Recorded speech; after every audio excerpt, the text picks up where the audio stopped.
Da, nu știu, adică e ideea că mie îmi place să fiu cât mai light, știi? Să car echipament doar cât e strict necesar. Da, măi, da. Na, noi suntem mai înclinați așa trail running-ului. Păi, mulți habar n-au ce e asta. Combinația asta să fiu ușor, să mai alergi pe coborâre, că... Da, că vezi pe unii să uite la tine cum alergi pe coborâre. Astea sunt chestii... Mamă, Da.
Încă merge motorul, a?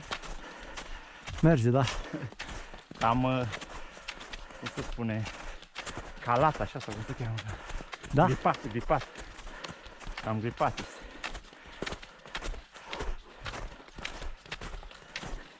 Vezi că acum iar o iau ușor cazurile de corona în sus de câteva zile. A venit mutantul. A venit tulpina. A venit. În România la fel, în Germania la fel. Tulpina necunoscută.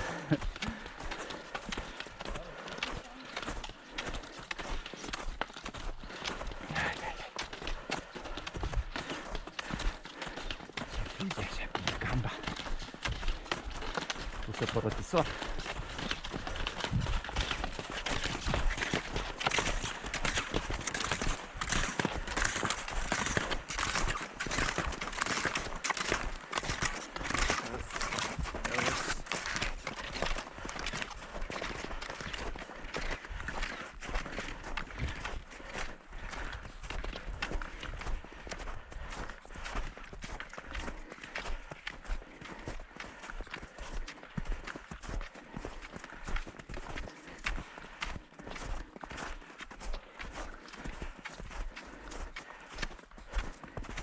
Mă, să vede câșmiță printre gaura asta. Și Buchsteinul. Dar nici sunt curios dacă o să o faci odată. E foarte interesant, e o cabană. Chiar în spatele lui este într-o șa, chiar sub el. În partea cealaltă mai e alt vârf. Este Roststein. Este Rost și Buchstein. Aha. Cabana e chiar între ele. E printre cele mai frumoase așezate cabane de aici din Bavaria, mi se pare. Zici că e agățat așa. Da. Tegernsee, uite.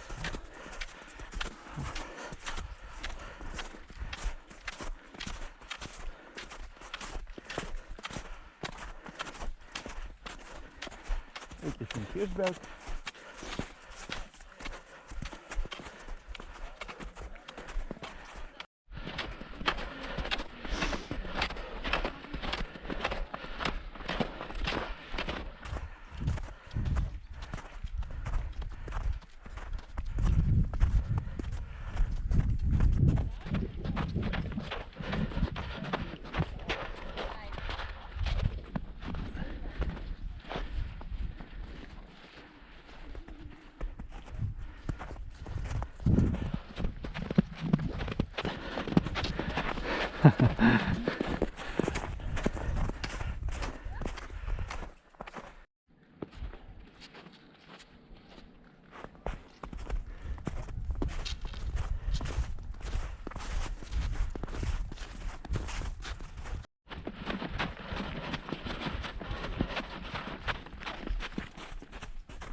Servus.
Vreau să zic că aici e mult mai ușor iarna decât vara. Aici sunt niște lanțuri vara. Da, e un vârf ușor. Da, dar de asta spune Târzică, știi? E că vin și foarte mulți. Am văzut.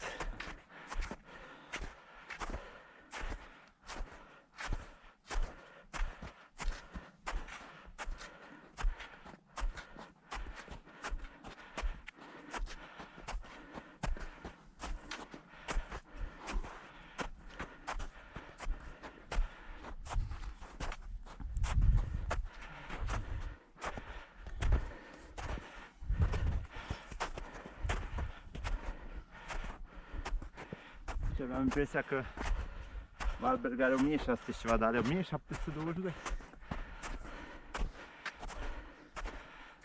Da.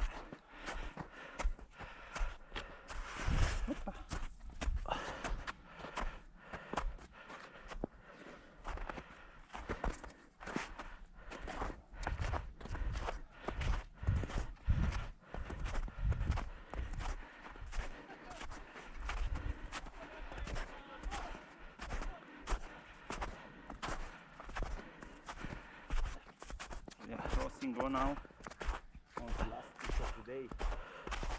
Beautiful Valberg. A very prominent peak of Egante Lake.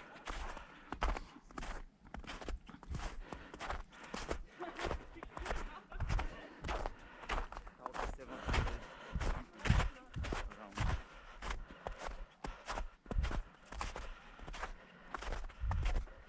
Băi, ne uite aici m-am bărlătărit eu și n-ai luat-o bine. Ai văzut de ce, nu? Pe acolo e? Am escaladat peretele ăsta eu când am fost. Păi mai sunt pe aici. Da, da, da. Ai văzut? Pe jos, pe acolo e. Ai văzut peretele ăsta l-am escaladat. Aha.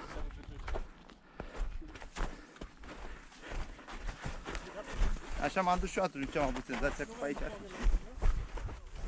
Ce, ai ținut traseul de creastă? Da. Și uite, o ia și până stânga. Din stânga, da? Am văzut acum pe cei din spate că E și săgeată mare aici. s-au cățărat un pic. Da, poți. Da, bine. Am făcut chestia asta, știi? E uscat. Oder soll ich warten? Dann warte ich.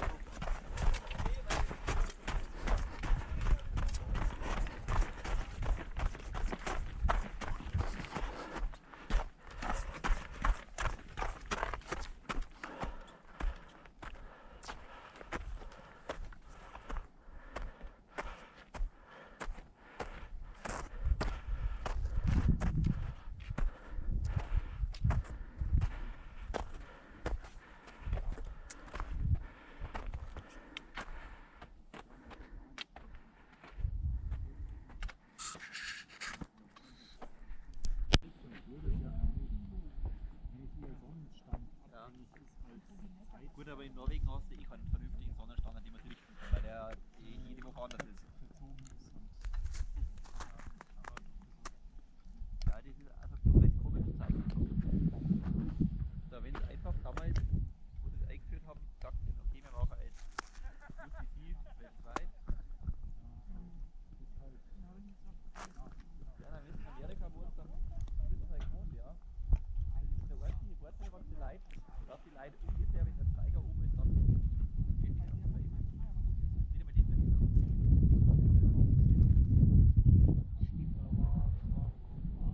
Ja. Oder ich weiß nicht, kennst du Koch persönlich? Hast du ihn schon mal persönlich gesehen? Also in live?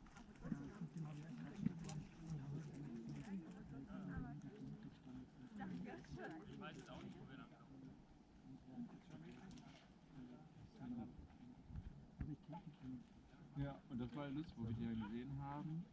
Er ist ja auch, vielleicht sieht er noch irgendwie noch sportiver und so aus, wenn du den auch in den Presseklamotten siehst und sowas. Und bei ihr, ich weiß nicht, ob sie das auch in der Hüfte oder so, aber die sah halt auch so, dann siehst du dir vorstellen, dann siehst du die ganz anders